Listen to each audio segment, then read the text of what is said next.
I do think it built this strong sense of chasing the dream and going after what you love. And if you really love it, it will be worth it in the end, and you will get a yes eventually. It's just you have to be in the right place at the right time, and the right person has to be looking for you. And it has to be a right fit for yourself as well. It has to be an equal match. I'm Caitlin, a former professional ballerina turned dance educator and career mentor, and this is the Brainy Ballerina podcast. I am here for the aspiring professional ballerina who wants to learn what it really takes to build a smart and sustainable career in the dance industry. I'm peeling back the curtain of the professional dance world with open and honest conversations about the realities of becoming a professional dancer. Come along to gain the knowledge and inspiration you need to succeed in a dance career on your terms. Hello and welcome to the Brainy Ballerina podcast. I'm your host, Caitlin Sloan, and I am joined today by Krystle Frey. Krystle is a former professional dancer and the founder of Pivot Ball Change, a business that started as a podcast for creative moms and has since turned into a service-based company offering podcast editing expertise. I loved joining Krystle on her podcast, and I am so excited to flip the table today and welcome her to the Brainy Ballerina podcast. To start from the very beginning of your journey, I would love to hear why you took your very first dance class. Well, Caitlin, thank you for having me. It's an honor to be on your show now, like you said, and kind of flip the script. But my journey into dance, actually, I'm from a very small town in South Central Wisconsin. And I believe the story goes, I was so young, I don't even remember, which is the case for a lot of us dancers. But I think I was 3 years old, and I think I was begging my mom to join a dance class.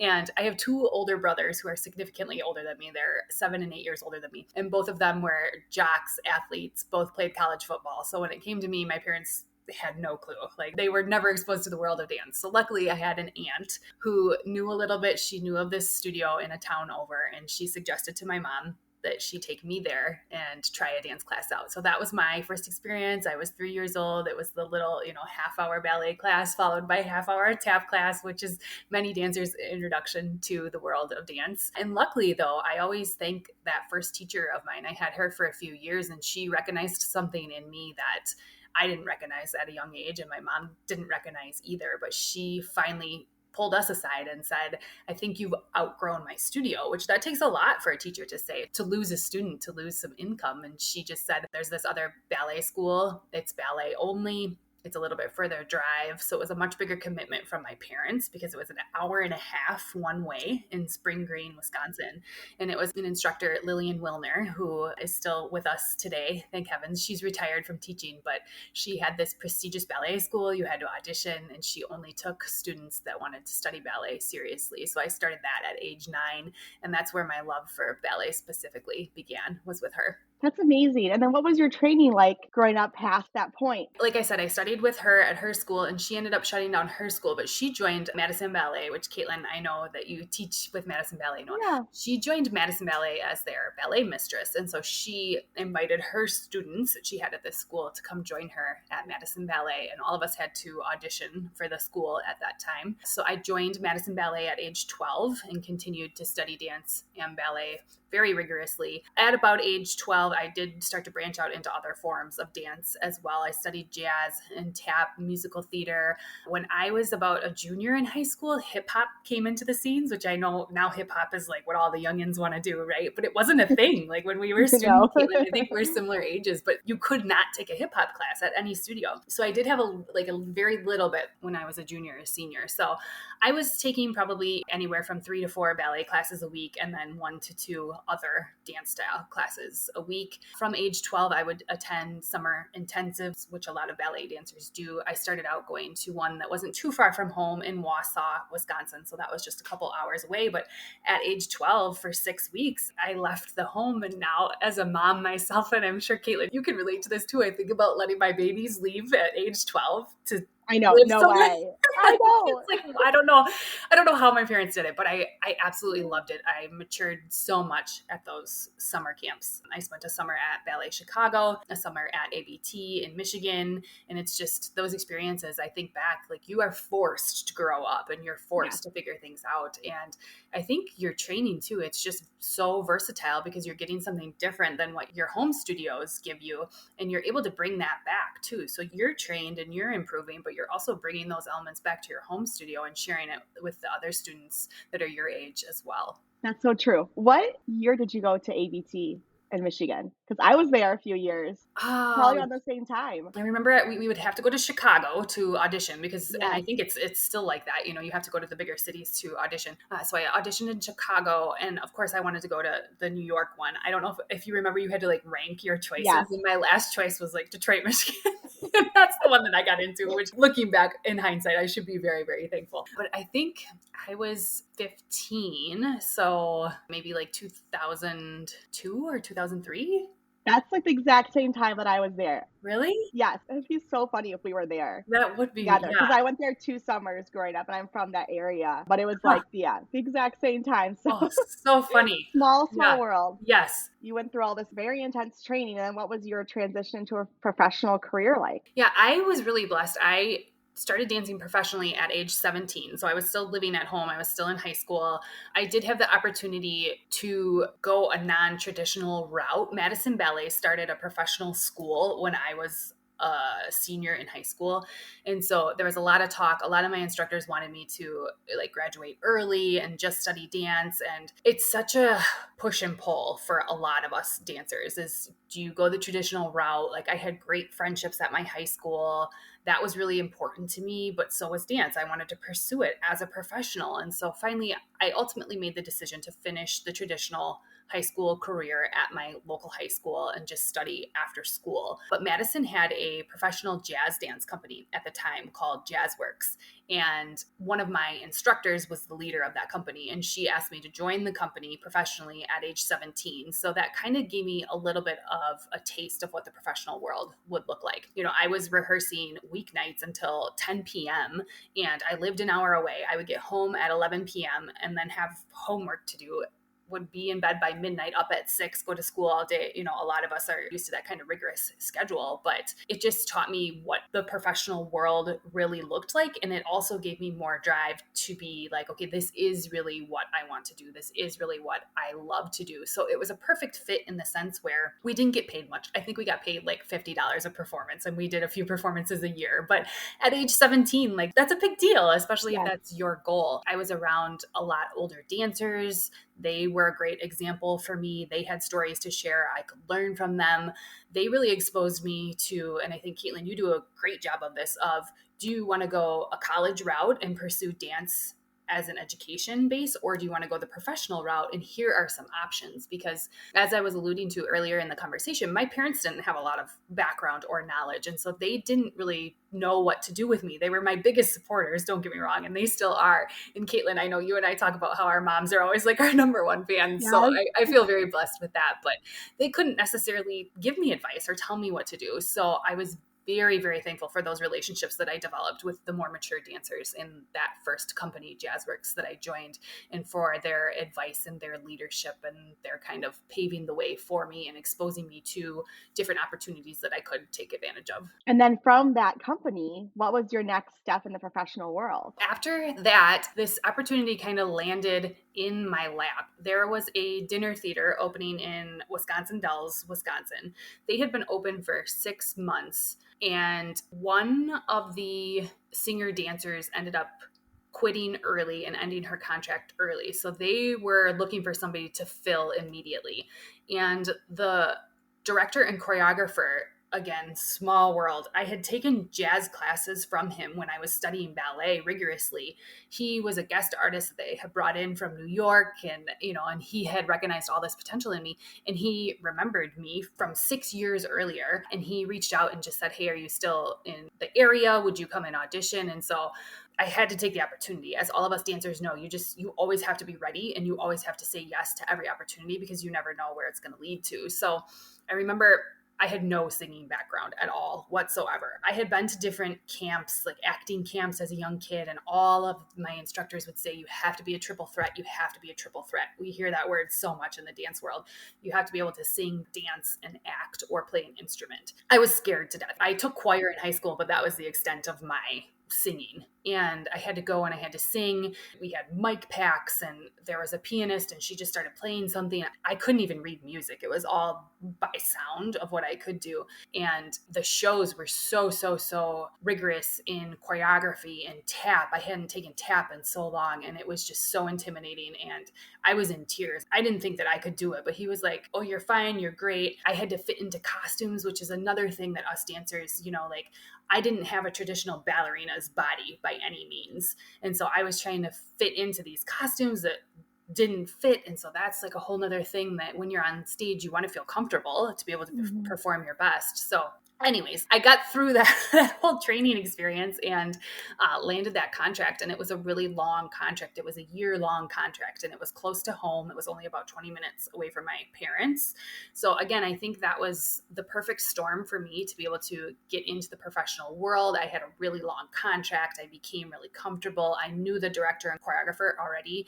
I didn't know any of the other dancers, senior dancers at the time, but we did book shows. So we did musicals like Disney's High School Musical. We did Chicago, we did Footloose, and then we did review shows as well. So if you're unfamiliar with that, we did a 1950s review of music that was popular from that time. We did like an American musical celebration, so really famous songs by American artists, those type of things. That was my kind of next leap into the professional world, was getting into the dinner theater world. Like I said, I was there for I think a year and a half, and then again one of my castmates had worked for Celebrity Cruise Lines, and again he just said, all these people just recognizing potential in me that I didn't realize I had. He was like, you should really audition for Celebrity Cruise Lines. I think you'd be perfect.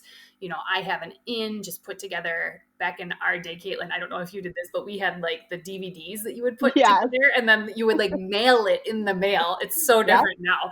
So I had my DVD and my, my 8x10 headshot and resume and everything. And I sent it to Celebrity Cruise Lines and they hired me right away based off of his word, the dancer that was in the shows with me at the dinner theater. Then I got on a plane, went to Orlando, Florida, and then you learn your shows on land, and then got on another plane and headed over to Europe. And I had never even been on a cruise ship before. I had never been out of the country before. So that was another whole whirlwind. But then I danced for Celebrity Cruise Lines for a few contracts around the world as well. Wow. And so that's just amazing. I want to just pinpoint, what you're saying here is the importance of those connections. Mm-hmm. For you, it sounds like most of your jobs came from knowing someone and them saying, hey, you should try this, and them giving you a good recommendation. That only comes if you've been a pleasure to work with and so many people like want to keep working with. Every job you're doing, I think it's so key to remember for dancers, that job could be already leading to your next job, depending on how that goes and the people you meet. All the work you do is an audition in a sense. Very much so. Yeah, that's definitely a piece of advice that I would give to dancers is it's not always about your dance skills. As we all know, when you go to auditions, I lived in New York City for a short stint and would go to 1, 2, 3 auditions a day, depending on what I could make it to. But as you know, Caitlin, you are just as talented as every other dancer in the room. You're just as whatever, fill in the word with anything, but they're looking for someone with brown hair and you have blonde hair at the time, or they're looking for someone who's 5'4" and you're 5'6" because the costume's made for someone who's 5'4". So I think oftentimes a lot of it is out of your control, but what is in your control is how you present yourself, how you interact with your castmates, how you interact with the director. Are you on time? Are you showing up? When they say market, are you going full out? That was something that I always did back in my day, was when they would say, okay, this time we're just going to market. Like I would be up there, I would be going full out, and people recognize those things and they remember those things. There is so much dancers need to learn as they pursue a professional dance career. It can be completely overwhelming. Where do you even start? With your intention. To me, this is the first step in defining success on your terms. Once you have an intention for your career based on your core values, you can begin to hone in on a strategy to make your goals a reality. But without it, you will always feel out of alignment, out of control, and ultimately unfulfilled in your career. So, how do you figure out what success means to you? With the Brainy Ballerina Intentional Career Handbook. This is not just your ordinary book. The Intentional Career Handbook walks you through everything you need to think about as you embark on your dance career. With over 50 guided question prompts, you will dive deep into determining what really matters to you in a dance career based on your individual core values. By the end of this handbook, you will not only be crystal clear on your goals, but in the mindset you need to make it happen.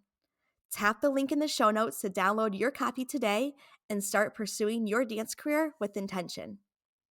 From your professional career, transitioning out of that world, what made you decide to start your own podcast for creative moms? What was that journey like for you? Motherhood flipped me to the core. I was not prepared for it. I didn't read any books. I was just kind of like, we'll give it a whirl. So when I became a mom, my husband and I lived in a small town where there weren't any adult dance classes to take. There just weren't as many opportunities. Like, still to this day, we live in this town and I have to drive over an hour to be able to take any sort of class if I want to. And I was craving a creative outlet. I felt like I lost so much of myself once I became a mom. And finally, when our son was about 2 years old, which I hear that a lot now, is when you're about 2 years postpartum, moms, I don't know if you've heard, like, you get your pink back, referring Yes. to flamingos, like mom flamingos. They lose all their pink color, and then once they become like a more mature mom, they get their pink back. Well, yeah, and they lose it because caring for a small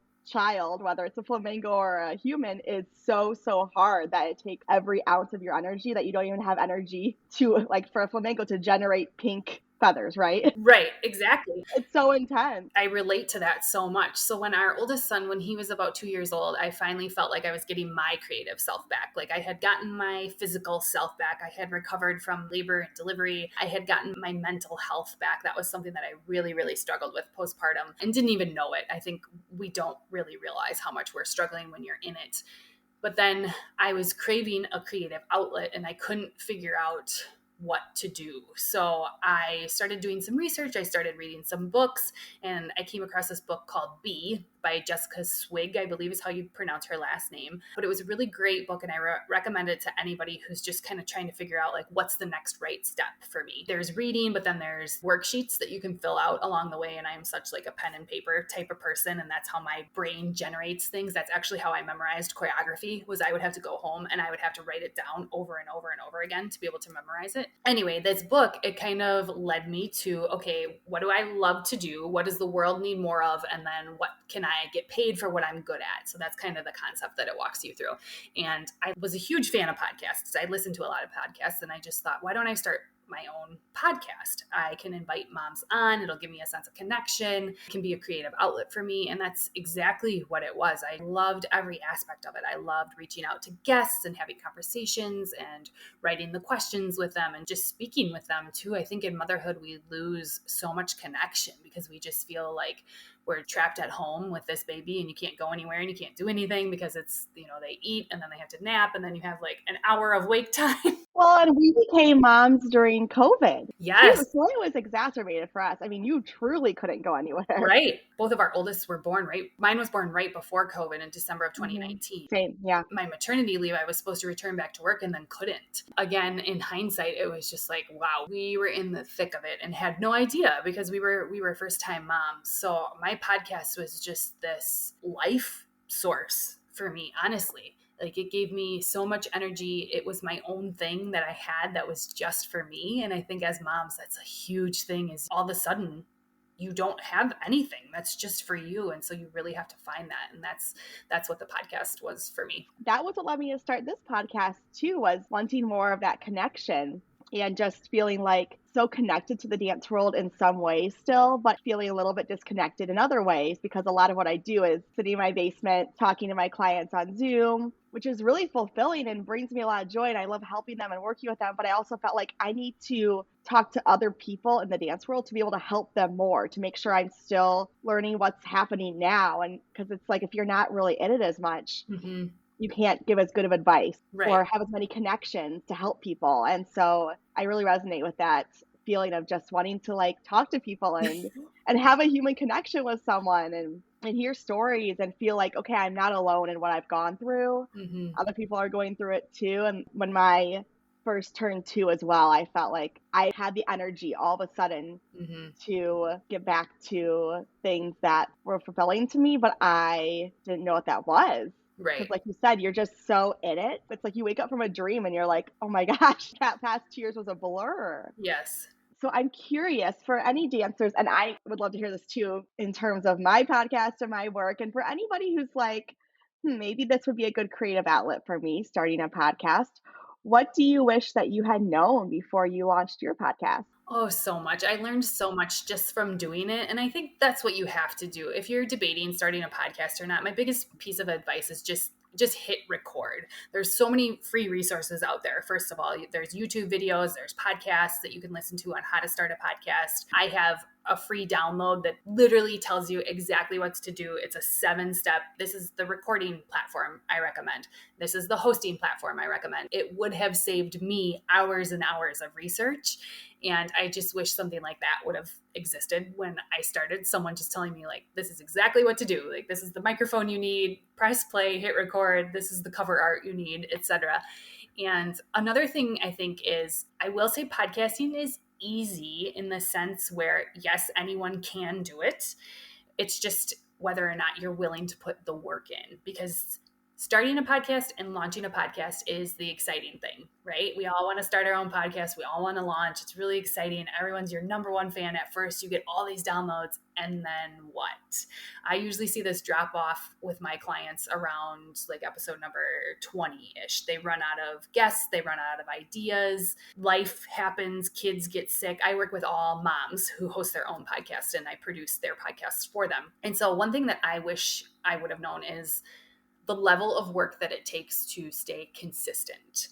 And I wish I would have had some source, whether it be like a podcast editor, for example. That's what I do now. Someone to help me on that back end of things so that I could focus on more of the creative side of things. I consider that my zone of genius is the creative side, the marketing side, the connection side. That's what I love about what my business does today, is connecting with new clients, helping them generate ideas. So I wish I would have had some kind of, whether it be, like a podcast editor or a co-host, someone to hold me accountable. I think Mm. an accountability partner is really, really, really key. If you're thinking about starting a podcast, think about the long game. Are you going to have seasons? Are you going to take the summers off? With the clients that I work with, they're all moms, and a lot of us have a lot less childcare in the summer. So that's something I always ask them before we start is, what is your long-term plan? What are you going to do over the holidays? What are you going to do if you want to take time off? So just really, really thinking about the long game, and think about, how long do you want this podcast to last? Do you want it to go on forever? Or is it going to be some sort of, you have 10 episodes that teach someone something, and then those 10 episodes exist forever, and then you just constantly are recommending people back to those 10 episodes. I think that's a strategy people don't realize that you can do in podcasting. You don't have to have one that releases new episodes every single week, because to be able to stay consistent with that it's a lot of work. It is a lot of work. And I was, yes, also shocked by the time commitment. And I will say, like, for me, the editing portion, I don't want to say it's mindless, but like it doesn't take a lot of mental capacity. You're just kind of listening and going, okay, take out that, Mm-hmm. let's cut that. That story was kind of repetitive. Let's cut it down a little bit. It's not like it's so much mental capacity, but it takes a long time. And Mm-hmm. that is something, the number of hours a week that I'd be spending doing that, I did not quite realize. When I started the podcast, I started recording maybe 4 months before I released the first episode, and I had like 8 episodes scheduled, and I was like, oh, I'm so ahead of it. I'll always be this ahead. I'll just keep that going. And then very quickly, it's a Monday right now, and I release episodes on Monday. I scheduled my episode for today last night, Mm-hmm. because that's just how long it took me to get it out and get it ready. And it's just, sometimes I'm very last minute, and I hate that. I am not a last minute person, but it's just the reality of my life right now, and accepting that that is how it's going to be sometimes. But I definitely agree that if you have the capacity to hire somebody like you, or, someone who can do those things for you, that is so huge. And knowing, you said the word zone of genius, knowing your zone of genius and knowing what you're really good at and what only you can do that no one else can do, and Mm-hmm. focusing on that, and then delegating to somebody else's other things, is a huge lifesaver. Yes. Definitely. And that's something too that I've transitioned into. So Pivot Ball Change, it started as me hosting my own podcast. And then now I offer my editing services to other moms who host their own podcast. And since then, I've also hired 2 editors as well. And that was something that I held on to for so long. And I was telling myself this story that I couldn't hire anyone to do the editing because that was my business. That was what I did. And Mm. finally, after getting some much needed business advice of why not? Why can't you hire someone? Why can't you teach someone to do what you do? And who knows, maybe they'll do it even better than you do it. And that was always something the perfectionist in me, the dancer in me is like, oh no, no one can do it as good as I can do it, right? But I've gotten to that point where I now have 2 editors that work with me and I've taught them my ways of editing and they have ran with it and they do an incredible job. What led you to that transition, that pivot from hosting a podcast to working behind the scenes? I was trying to monetize my podcast and I was really lucky in the sense where I say lucky, but there was a lot of hard work and grind that went into it of I was able to land 2 sponsors for my show. And again, it was all about connections. And I've told this story before. I was watching Shark Tank and there were 2 moms on there that started their own sock company for dancers. And after doing a little research, I realized that we had a friend in common. And so I reached out to this friend and asked her, any chance, I thought it was needle in the haystack that you would be able to connect me with these women. And she responded and was like, yep, really great friends. Here's their personal cell phone number. I had a phone call scheduled with them and they sponsored my podcast at a very high rate, a much higher rate than you hear about in media terms of what the going sponsorship rate is for podcasts. And then again, I reached out to another friend who's a very successful entrepreneur. She's a franchisee. She owns franchises all over the country for ballet boutique school, tutu schools. And again, she was willing to sponsor my show at a very high rate. I was so thankful for that. So I was monetizing my show, but I wanted to make more money than what I was making. And I'm very driven. I'm very goal oriented. And so I thought, how else can I use this podcast and turn it more into a business? And so I realized that my editing skills were highly sought after. And I think it directly correlates to my dance background. Caitlin, I don't know if you do a lot of music editing at all, but if you ever transition into more of the choreographer or teacher realm, Yeah. somewhere along your line, you find that you have to edit music. And so I had edited a lot of music and mixed music for competition. And little did I know that that skill set would directly correlate to podcast editing. And another thing is that with my dance background, we have to hear things that the everyday person whose ear is not attuned to. We're listening to beats and offbeats and sounds that people don't hear when they're just listening to music unless they are in the world of music, whether it be, they're a musician themselves or they play an instrument or they're a dancer or something like that. So I think that skill set, I didn't realize how high level I was editing at. And so I started offering those services to people and I landed a huge client, the Herself podcast, and we still edit their podcast to this day. It was all referral. Again, going back to earlier in our conversation, once I was associated with this podcast, this high performing, very successful podcast, everyone associated that level of success with me and thought, oh, if she edits that podcast, like she must be good. And I'm not saying that I myself am good, but again, it's all about who you know, who you're connected with, who you're associated with. And those 2 hosts of the Herself podcast, they've been my number 1 fan from the beginning. And they still to this day, when I get clients that reach out, they're like, oh, I heard about you through the Herself podcast. So again, just referrals. So that's how I transitioned from hosting my own show to then offering my editing services. And then, like I said, I made another pivot about 6 months ago after we had our second son. And now I'm more in that mentorship role where I'm bringing on podcast editors and I'm able to hire them and train them. And they are also moms. And that's one of my favorite things about the business is that I'm able to provide these creative outlets and opportunities for moms so they can work from home and still continue to be a mom and be the best version of themselves for their family, but they're also pulling in some income as well.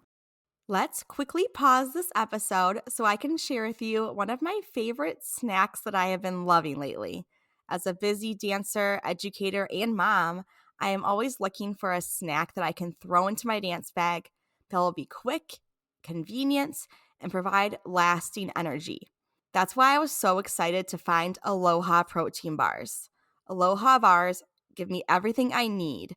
With 14 grams of plant-based protein and 10 grams of fiber, I can count on this snack to keep me going.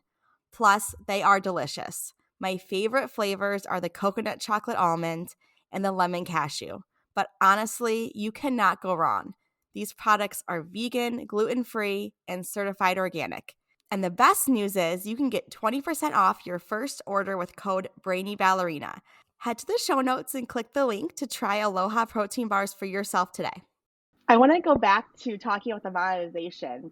I'm curious if you think podcasting could be a viable source of income for dancers, and maybe if you could share some monetization strategies that have worked for you or for other clients that you have. I'll be realistic in the sense where I don't think it's going to supplement your entire income. I want to be real with that. I think it takes a long time to get to that level unless you have some sort of an audience already built. So Hmm. let's say you do have a huge social media following, or you have a huge email list or YouTube following, something like that. Then, yes, I do think that a podcast can be a reliable source of income. But if you are someone, like myself, where I have a very small following, I don't think you're going to be able to make huge amounts of money and replace your income by any means. Now, do I think it is a great way to make additional income? Yes, I do. And a couple of ways that I was able to monetize my podcast, as I spoke about, was reaching out to people within my niche. So it was people that I had connections to. So it's not like a cold call. You have some sort of a connection, you build that relationship, you foster that relationship. I had known these people for years, or I had been friends of friends for years. And so it's that know, like, and trust factor that you hear about. So they either knew me or they knew someone that was close to me. They liked that person, they trusted that person, or they trusted myself. So I think that's one way to monetize your podcast. But again, I really don't recommend like cold calling, because you're not going to get anything back. Really think about, you have a podcast and you have guests on your podcast, or you're planning on having guests on your podcast. Do they have a business? If they do have a business, would they have any kind of marketing pool where they would be able to spend money sponsoring your show? And then reach out to them and give them your statistics, or say, hey, I'm planning on releasing this podcast. This is what it would be about. This is what's in it for you, right? They're going to want to know what's in it for them. So think about that. Put yourself in their shoes and make it a really easy yes for them. If they can look at your information and say, yes, this is a great fit, it's going to be a whole lot easier to book that sponsor. So that's one way to monetize. Another way to monetize is going that traditional route where you're getting sponsors like you hear on the big podcasts, like BetterHelp, the therapy, online therapy, or Element, which is the electrolyte drink, or Viore clothing. Those are some popular ones that you hear on the big name podcasts. Well, they're getting 10,000 downloads within a month's time. So to give you some number ideas, on a weekly basis, on a daily basis, when they release episodes, they get between 2,000 and 3,000 downloads right away, every day. And then within, like I said, within a month's time, they have to hit certain numbers. They have to hit 10,000 downloads to be able to continue with these sponsors. And it's a lot of work to be able to have those sponsors. There's a lot of back and forth. They send you a script that you have to read. It's very particular. Their call to actions or their discount codes are changing all the time. So you really have to stay on top of that. You really have to be organized. You have to have the capacity to be able to fit that into your schedule. I know as an editor, that's one thing that I spend a lot of time doing, is correlating between our podcast hosts and the sponsors and making sure that we get everything in where they want them, that the timing's correct, that the script is correct. So there is that route as well. But to be realistic, those are what the numbers have to look like to be able to monetize it that way. Another way is, and I recommend this too, before you even start a podcast, if you have something that you can sell, that you've created, you can advertise that. Why not? Why not be your own sponsor? So if you have a course or something that you've created, sell that on your podcast, because you have a different audience that's not maybe seeing you on social media, or they are seeing it on social media. But again, it's about the number of times of exposure that they're hearing about that thing. I think they say that it takes being exposed to something 7 times before a consumer will even consider buying it. So selling can be uncomfortable. And I think it's uncomfortable for dancers because we don't use our voice as our tool for our job necessarily. We use our bodies and our crafts and our mind. And so when it comes to selling, we can be really, really uncomfortable. But look at selling as a service. You're offering a service to someone, you're doing someone a favor by offering them this thing that will make their life easier. So that's another thing is if you're thinking about starting a podcast, I know it seems like a lot of work on the front end, but create that thing that you can sell first and then talk about it in your podcast in a natural, authentic way. And that's going to generate sales as well. Absolutely. And I love that mindset shift to selling to serving because selling can feel very icky and it feels like, oh, I don't want to talk about my thing again. Are people getting so annoyed by it? And truly, no, they're not. And I actually heard a stat that it's way more than 7 times now because of how our attention spans go and because of social media. Like I heard that the 7 hits of seeing something before you purchase was kind of based on more like a seen commercials or a slightly slower paced lifestyle. And now think about times you're on your phone and you're scrolling and seeing Mm-hmm. something and you are not registering that at all. So for a dancer who's trying to sell either just their dancing, book a job, or sell a product, you might feel like you're talking about it constantly and you're being so annoying and no one wants to hear about it. And I promise you, they are not registering 90% of the time you're talking about it. So remembering that it really is serving, like you are offering them something, you're offering them your dancing, you're offering them your product, and it's going to help them succeed in their mission or succeed in whatever they want to do. You're doing them a favor Mm-hmm. by talking about what you do. The world needs to hear what you have to offer. We need this. So keep talking about it. Yeah, exactly. I would love to hear if you have any more insights into how you feel like your time as a dancer set you up for success as a podcast host, editor, but also as a business owner in general. I think the main thing was building resilience and not being afraid to hear no. Like you said, I talked about this a little bit with the audition season as a dancer. We go to so many auditions and we hear no, no, no, no, no. And I think the hardest thing about the dance world is you don't know why. So not only are you told no, but you're not told this is what you can do better next time, or it's because of this. You don't get any feedback. You kind of become numb to it, which is unfortunate, I think.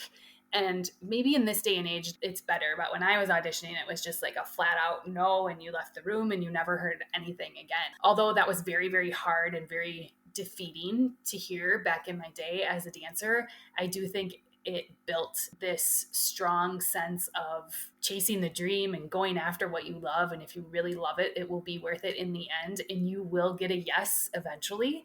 It's just you have to be in the right place at the right time, and the right person has to be looking for you. And it has to be a right fit for yourself as well. It has to be an equal match. And so when I first started offering my editing services, I had reached out to a client one time and just said, here's my podcast. I do my own editing. If you guys are ever looking for an editor, I would love the opportunity to. And they said no right away. And they did give me feedback on they had just signed a contract with a new editor for 6 months or whatever it was. But I remembered that and I kept track of it and I wrote it down and I put it in my calendar as a reminder to follow up. And that's key. You have to keep some sort of tracking system of, okay, what conversations have you had? And you have to follow up. You have to stay consistent with them. And so I followed up again. I think it was after that second time that they said, yes, here's a sample, edit it, and then we'll get back to you. We're considering a few different editors at the time. And so that really taught me that resilience, and that no is just a no. No is a full sentence, and that's okay. It doesn't have to do with me usually. I don't need to take it personally. It usually has to do more with something on the client's end. And so I think the dance world really, really built that up in me to be able to take feedback. And it's all about how you choose to respond to it. So not reacting right away with something's wrong with me, or they must hate me, or I need to do this or improve on this or change my look this way. Just taking no and saying, okay, let's pivot. And what am I going to do next time? Or how am I going to follow up? Or how will I reach out to a different kind of client? Or what will this look like so that I can improve upon it so that the next time it is a yes? Yeah, like no is just sometimes a not right now. Right. It doesn't always just mean no forever. So Hmm. having that resilience to say, okay, I'm going to come back to this. And I love the tracking system. And I do this with my dancers to audition season. I say, okay, write down your audition and let's make a note of, okay, if I haven't heard anything by this time, I'm going to follow up on this day so that you remember and put it in your calendar because there is a lot to keep track of and you won't remember. I promise you won't remember. There's just too much going on in your life and you don't need to be spending that mental capacity keeping it in your brain. Put it in your calendar, set an alarm. It's so much easier. I'm curious what you feel is your long term vision for Pivot Ball Change. Where do you see this going in the future? That's a great question. And it's something I love to think about. I'm a dreamer and a creator. And even looking back to where it started, I would have never thought that it would end up where it's at today. And it is still something that I do part time. So I would love to be able to take it full time. And that's the end goal, is to have it be a full time business.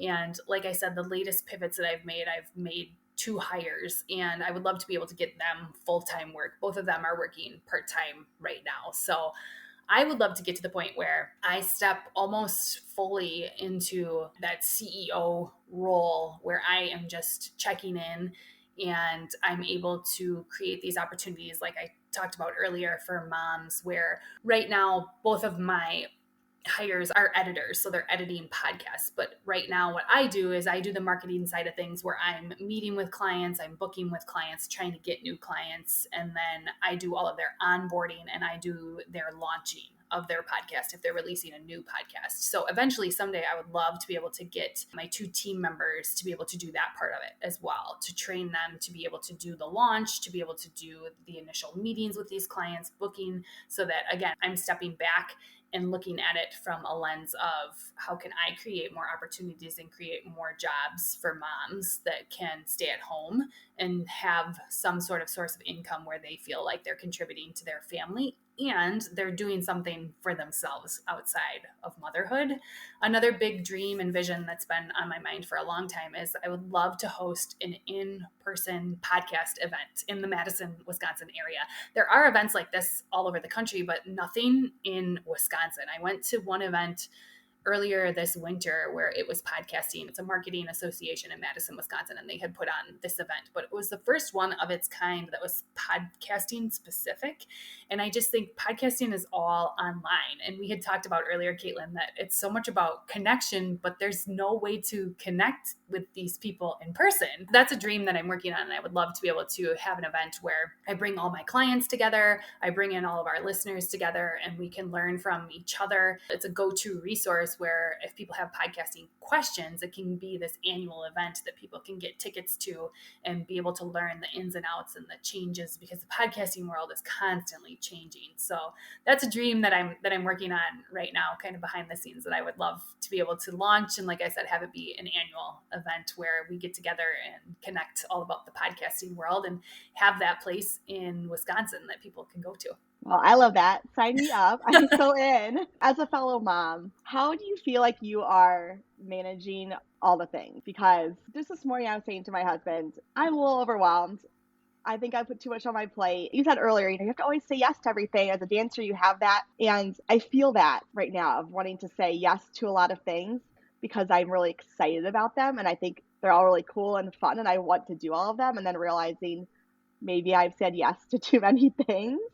So I guess I'm curious just if you have any advice as a mom, but also just as a busy woman who wants to do a lot of things. Dancers, we're constantly busy. We're doing so many things. We have so many passions. What's your advice for managing that? That's the $1 million question, right? With dance or business owners or as moms, something that is built into us dancers is to say yes to every opportunity, because we don't know when the next opportunity is going to come. But something that I've worked on, and as I've gotten older, is being patient with myself and not being afraid to take a little time before giving an answer.